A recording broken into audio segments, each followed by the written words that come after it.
Shalom, selamat pagi. Tuhan memberkati kita. Tetap semangat, tetap jaga hati, karena dari situlah terpancar kehidupan. Tuhan Yesus berkata, barang siapa percaya kepadaku, dari dalam hatinya akan mengalir aliran-aliran air hidup. Jadi pagi hari ini kita ingin belajar ke depan tentang pusat hidup manusia atau penentu hidup manusia. Masa depan kita, kesehatan kita, kebahagiaan kita ditentukan oleh apa yang namanya atau yang bernama hati kita. Dan hati kita itu ada di dalam kehidupan kita masing-masing.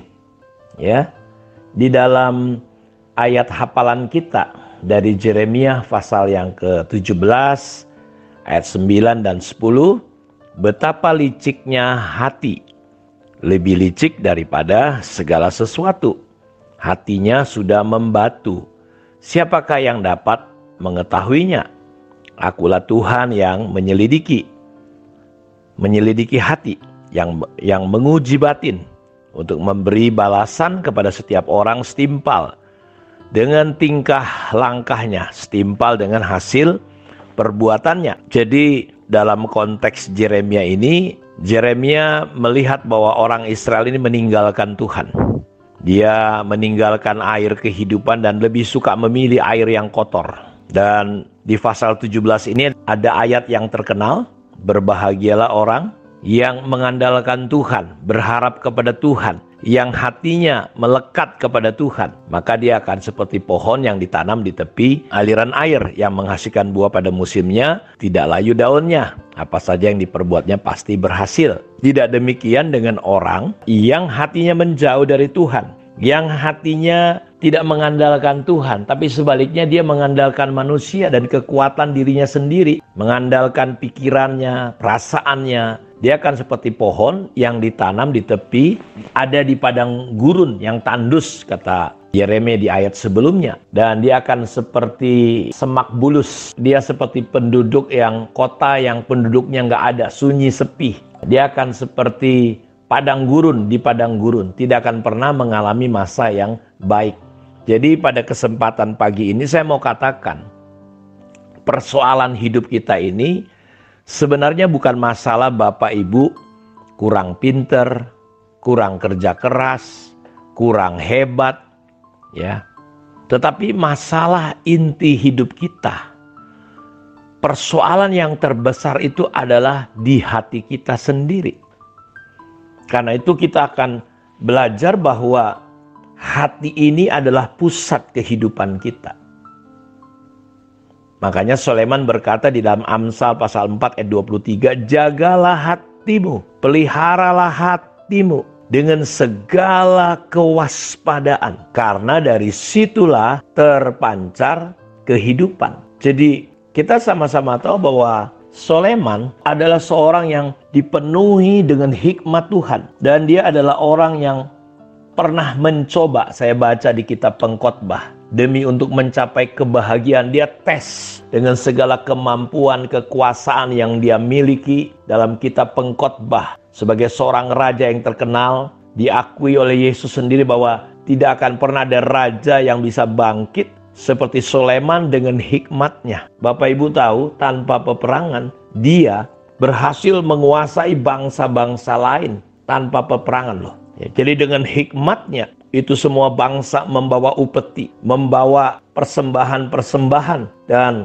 banyak sekali orang yang begitu tertarik dengan Sulaiman ini karena hikmatnya yang begitu luar biasa. Lalu dia mencoba tentang yang namanya kebahagiaan. Dia bangun taman-taman, dia beli gundik-gundik, dia cari biduan-biduan, budak-budak, dan di dalam kesimpulannya adalah takutlah akan Tuhan, tidak ada yang lain. Jadi kalau kita melihat di sini, dia menasehati, peliharalah, jagalah hatimu dengan segala kewaspadaan. Waspada itu artinya kita harus detail, memelihara, menjaga hati kita lebih dari segala perkara yang patut dipelihara. Jadi kalau di dunia ini ada hal-hal yang harus kita jaga, ada hal-hal yang harus kita pelihara, kesehatan kita, kecantikan kita, rambut kita, kekeluargaan kita. Tetapi lebih dari semuanya, Sulaiman berkata yang paling penting dan perlu dijaga adalah peliharalah hatimu. Lebih dari segala yang patut dijaga. Kenapa? Karena dari situlah terpancar kehidupan. Jadi kalau saudara ingin melihat kehidupan, kita harus menjaga hati kita. Karena itu di sini Yeremia berkata bahwa di ayat hafalan yang sedang kita bangun, betapa liciknya hati. Nah, ini persoalan hati kita. Nanti kita akan belajar pelan-pelan. Betapa liciknya hati manusia. Lebih licik daripada segala sesuatu. Jadi kalau ada yang licik di dunia ini, maka hati kita ini jauh lebih licik. Dan itulah yang menyebabkan hati orang bisa mengeras, membatu. Dalam terjemahan AYT dikatakan hati itu licik melebihi segala sesuatu. Dan benar-benar parah. Dalam terjemahan lama, hati itu seperti penipu. Ya, kenapa lebih dari penipu? Karena kalau ada penipu-penipu, hati kita bisa jauh lebih menipu. Kenapa? Karena hati kita bisa menipu diri kita sendiri. Makanya ada ayat berkata, janganlah kamu menipu dirimu sendiri. Bahkan ada orang yang mendengar firman Tuhan tidak mempraktekkan. Dia seperti orang yang melihat katanya harus hati-hati. Karena hati kita bisa menipu diri kita sendiri. Dalam terjemahan bahasa Indonesia sehari-hari, hati manusia tidak dapat diduga. Paling licik dari segala-galanya dan terlalu parah penyakitnya. Kalau ada penyakit yang parah, hati kita yang licik itu jauh lebih parah. Terjemahan yang lain berkata, hati yang penuh dusta melebihi semua yang sulit disembuhkan. Siapa dapat mengetahuinya? Jadi hati kita ini begitu luar biasa sekali. Dia dikatakan bahasa aslinya menggunakan kata label, inner man, mind, manusia di dalam, manusia batin kita, hati itu di situ. Terdiri dari mind kita, pikiran, will, kehendak kita, heart, pengertian kita.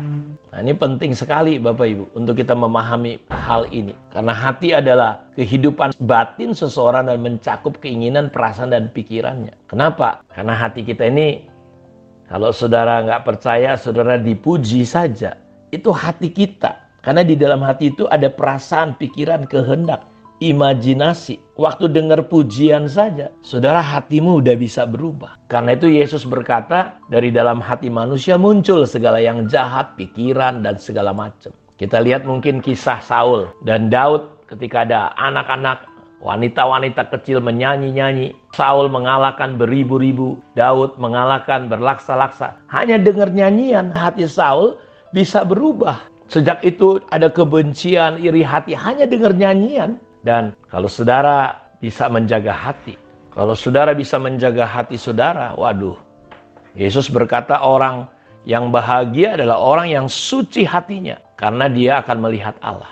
Jadi masalah kita sekali lagi bukan karena saudara kurang kerja keras, kurang pintar, kurang jago, kurang hebat, enggak. Masalah kita adalah hati kita. Kita tidak pandai menjaga hati kita, yang di dalamnya ada perasaan. Ketika Saul tidak berhasil menjaga hatinya, masuk yang namanya iri, dengki, kebencian. Disitulah kerusakan, kehancuran akan terjadi. Karena itu kita sedang belajar tentang penentu hidup manusia itu adalah hati kita. Dan kita akan ke depan, hari-hari ke depan ingin belajar secara lebih dalam, sederhana. Untuk kita belajar mulai hari ini bagaimana kita bisa menjaga hati kita. Sulaiman yang mengajarkan, peliharalah hatimu lebih dari segala perkara yang patut dipelihara. Karena dari situ terpancar kehidupan yang benar, kehidupan yang murni, kehidupan yang kekal, kehidupan yang akan berdampak untuk kehidupan kita. Saya berdoa biar hati saudara boleh dijamah, disembuhkan Tuhan hari ini. Mari kita berdoa.